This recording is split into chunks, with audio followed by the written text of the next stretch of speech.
If there's one thing I've learned in my life, it's that a man is always gonna come back, no matter what. No matter what you do, no matter what you say. So act as crazy as you want, because he'll be back. Right.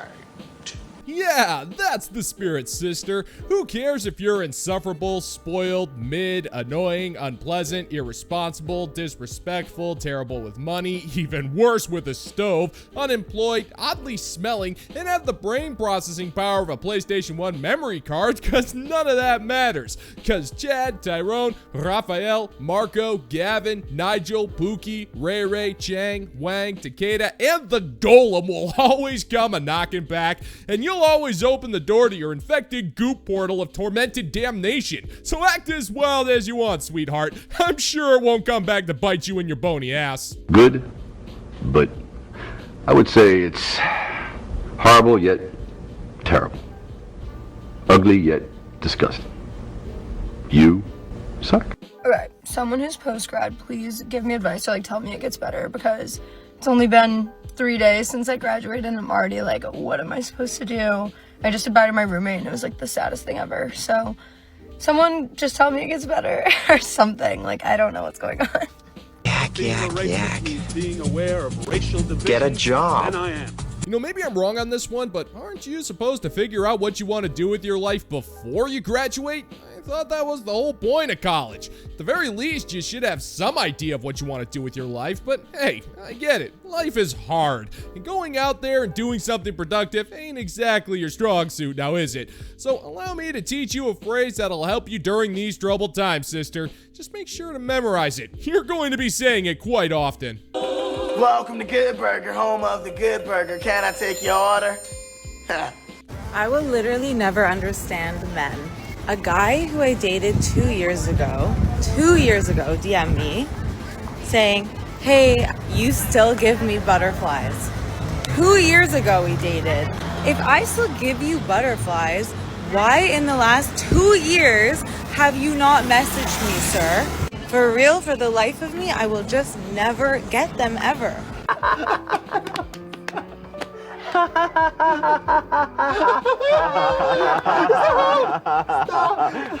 Hey. Lady, your frustration is not necessary at all. The reason is fairly simple. You see, this dude already had to go to the doctor 9 times for antibiotic injections for syphilis, and he wants to make it to the Big Ten because then he gets this really nice voucher for a good meatball sandwich, and he couldn't think of a better woman who's more easy and desperately single as you. That's why he hit you up. I mean, yeah, it's been 2 years, but he only did that because the chances of getting with you were significantly higher than none.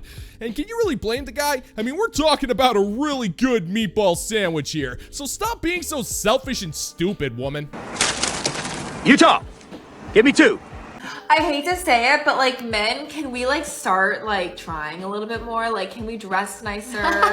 I'm sorry, but I hate to say it, but I just go out. Literally went to a baseball game last weekend and I was shocked by how many men I was, what's the word? Repulsed? I was just not attracted to any of you guys. Do not wear tennis shoes. Out. Oh my god. There's a difference between sneakers and tennis shoes, and your fucking ankle socks are making it worse. Are you gonna go cut the grass, or are you gonna go out and try and meet girls? Literally look up on Pinterest how to freaking dress. It's not that hard. It's so Do not wear your freaking polo with your ankle socks and tennis shoes. And your khakis that go down to your knees. No. Oh, golly gee willikers, gentlemen and gents, they figured us out yet again. Operation Razor Badger was supposed to be foolproof, damn it. I mean, this was one of our best plots yet. Dress up in comfortable clothing to attend baseball games to try to trick women into thinking that we're trying to hit on them. Dag nabbit. And this just sucks. And here I was thinking that these two incredibly annoying and hopelessly average broads would be impressed that any dude would want to talk to them. But apparently it doesn't mean a thing unless we're dressed to the nines at all times for their viewing pleasure. I mean, don't get me wrong, if you want to dress nicely, more power to you. You do you, but at the same time, men are grown-ass adults. They can wear whatever the hell they want. We're not out here trying to impress painfully bland women like this, but that goes without saying. And I would have got away with it too if it hadn't been for you snooping kids. If you ever think that your girlfriend is feisty or spicy, or she's like always angry and she's always so like tensed up, that's a sign that you need to baby her even more. It's because I'm like one of those girls, and the reason why we're so like on our feet all the time is because we're so used to protecting ourselves that like we're always like so ready to like fight it up. Once a man comes into our life and takes that weight off our shoulders by like babying us and taking care of our problems and showing us that you can protect us yourselves and not us having to defend ourselves all the time, then she'll probably step into her feminine energy and become more girly and become more softened. That's not my problem. It's yours. Nope, that's not happening there, sweet cheeks. If you suffered through so much emotional baggage that you need to be on edge all the time, then that's a you problem. You don't get to use your female privilege card just to get out of being an adult.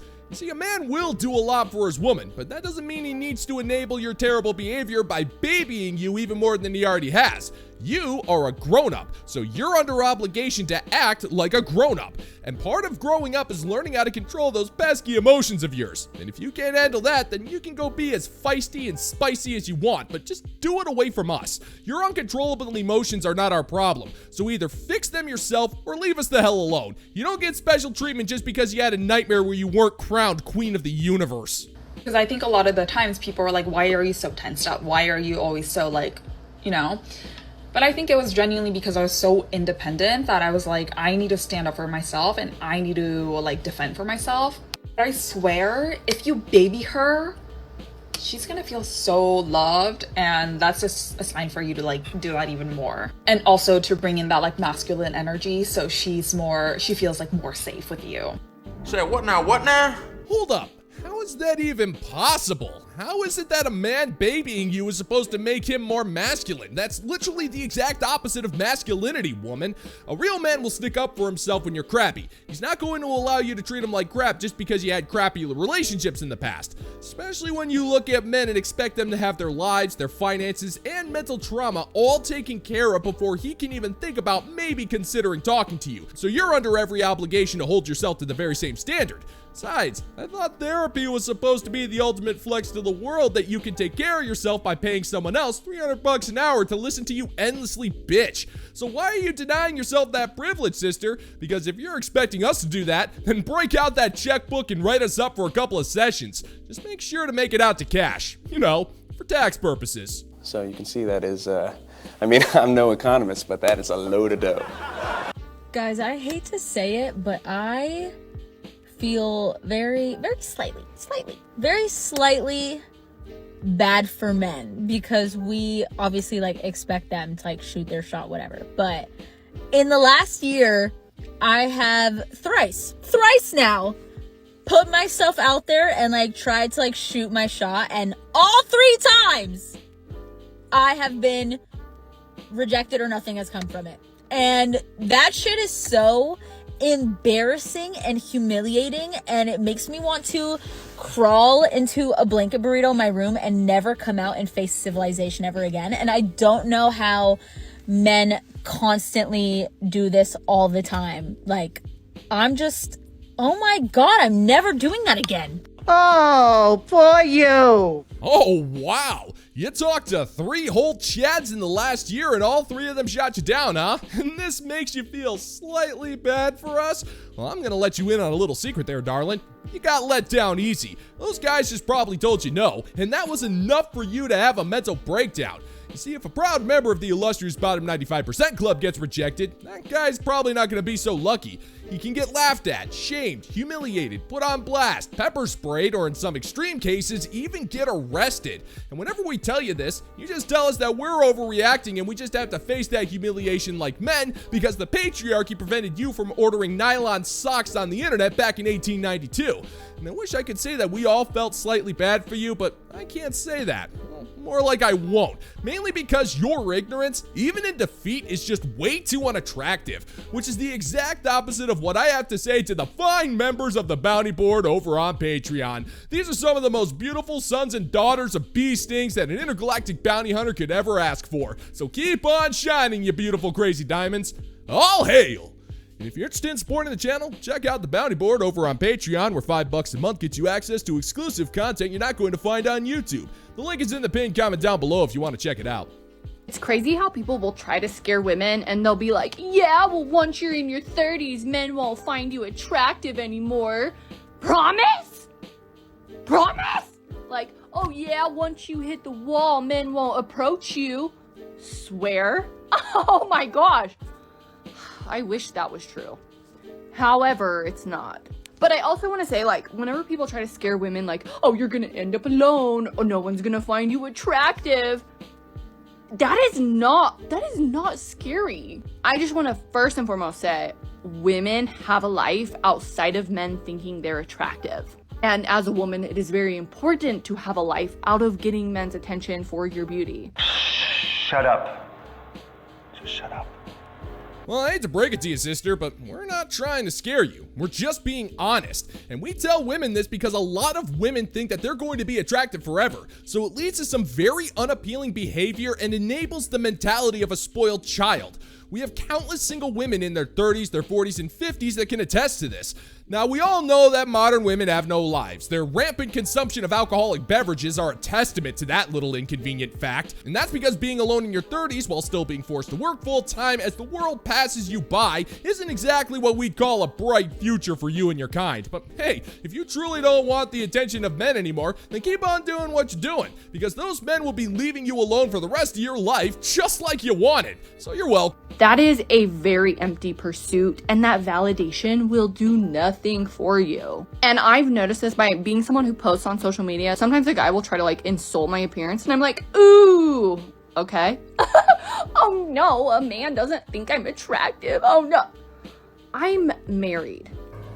Congratulations! And the only person's opinion that matters, first of all, is mine, of myself. Like, if I like how I look, why would I care what you think? Also, I just want to say, like, anyone who comments on your appearance via social media, they're always worse looking than you. Every single time. Whoa, that is some deep dish racism, motherfucker. Woman, you're balding. Your forehead is wide enough to land a couple of Harrier jets and still have enough room for a couple of Apache helicopters and an entire squadron of cargo planes. You're in no position to be judging anybody's appearance. Now, if you like the way you look, fine, good for you. Everybody's too constipated with their own problems to give a crap. Your marriage doesn't make you an expert. If anything, it just shows how miserable of a life that you're making for your husband. One look at you and I can tell that your husband is already suffering from a terminal case of the yes dears. You're acting like you're the expert when you're clearly triggered about getting older and not getting the same male validation back when dudes found you attractive. To be fair, those dudes needed to pound down an entire cube of PBR in order for that to be a possibility. But enough about how you tricked your husband into marrying you. I've heard enough depressing stories for one day. Don't go away, man. Just go away. When it comes to the mental load, I think one of the biggest complaints that women have is that they're married to this great guy, right? He's a good guy, he's a good dad, he's always happy to help, he never complains, but he won't do anything unless I tell him to do it or I give him a list. He'll say, babe, I can see you're burnt out from packing for vacation. I'm happy to help. Just give me a list and I'll do it. And typically for a lot of women, they hear that and their blood starts to boil because it's a reminder to them that they are ultimately in charge of that list. They are the person who has to take that mental to-do list in their brain and put it on paper for their partner, because their partner doesn't know what to pack. They don't know what to bring for a 3-day weekend with their kids. They don't know where the toothpaste is or the girl's hairbrush. They don't know what to do, and so they need her to tell them. And so here she goes. She takes that mental to-do list, she puts it on paper, and she gives it to him, and she delegates tasks. But that's not the end of it, because typically what happens, and the reason their blood is boiling, is because they make this list, they delegate tasks to their partner, and then their partner continually asks them questions about how to do it or where to find it or how much to pack. He forgets things on that list, so she feels like she constantly has to be double checking the list and reminding him. And then when she does remind him and she says, babe, hey, can you make sure to get that sunscreen? He says, sure, I've got it. And then the next day when he still hasn't packed it and she says, hey, did you get the sunscreen? He goes, oh my gosh, you're always on me. You were such a nag. I just have one small question. Let's say I wanted to play some hockey. Do you think I could borrow that huge giant hockey stick you have shoved up your ass? Well, look who it is. Gladys! How long has it been? Well, not long enough. You know, you could have at least put on some deodorant or something because I can already smell your garlic-ridden contempt through my view screen monitor. I mean, I know you're dense, but wow, this is a new low, even for you, Gladys. You seriously mean to tell me that men don't know how to pack for a vacation? Gladys, you're dealing with modern men here. Most of us already have a bug-out bag at the ready in the event of zombie Armageddon. I think we can handle packing our own things for a 3-day trip to the beach. And believe it or not, we actually know where the toothpaste and the hairbrushes are actually kept. I know! You never thought about that, did you? And if we actually forget something, which is bound to happen every once in a while, well then we'll just get a replacement at a big box store. Now, I know your mental load isn't prepared for expenditures of $3, but hey, don't worry about it, Gladys. We actually know what we're doing without the need of you or your incessant and unnecessary nagging. And she goes, okay, you're constantly complaining that I'm reminding you, but you're the one who asked me for the list. You're the one who asked for this responsibility, and I gave it to you, and then you didn't follow through. And so what do you want from me? Of course I'm nagging you, quote unquote nagging you, because you're not doing the thing you said you would. And it's so frustrating for a lot of women because they're simply just looking for their partner to be an active participant, to know how many pairs of underwear to pack for their kids and to know where the toothpaste is and how many cups to pack. They want their partner to know those things. They don't want to be the keeper of that information because ultimately she is just as much the parent as he is. And so why doesn't he know these things, right? And so I think it's really interesting because a lot of men will say, I'm always happy to help. Just tell me what to do, just make me a list, and I will do it. And women hear that and they are just reminded that ultimately she is in charge of that. And if he forgets something on that list, it's not his fault. Because at the end of the day, it was her responsibility. It was her list. It was her job to check it. Right? Your wife isn't mad about the list. She's mad that when she makes the list, ultimately, it means that you don't know what has to happen. And it's her job to follow up and remind you and be accountable for all of those things. Because ultimately, if you forget something, it was never your responsibility to begin with. I'll just move to North Korea. I'll just move to North Korea. Okay? Okay. I'll just move to North Korea. Alright, well then, what's the solution, Gladys? You want this man to be an active participant in helping around the house, which is totally fair, but then you turn around and get pissed off at him for asking because he doesn't just magically know. How in the hell is he supposed to know what's been done and what hasn't been? Nobody put a particle blaster to your head and told you that you needed to take charge of this thing. You just did it because you automatically assume that your husband is incompetent, and if he does it, he's just gonna do it wrong. It's a spousal Kobayashi Maru, Gladys. You set your husband up for a no-win scenario so that no matter what he does, no matter how he does it, he's always in the wrong because you had to think. Now, you don't care about your husband, and the jury is still out on whether or not you actually love your own children. You just want an excuse to be hateful all the time and to use your family as a freaking scapegoat. Yeah, husbands forget things from time to time. It's been known to happen, but that doesn't give you an excuse to be a raving bitch all the time, Gladys. Now, I would tell you to relax, but we already know you're going on vacation, and that's just a first-class ticket to hell. And your family doesn't deserve that kind of punishment, Gladys.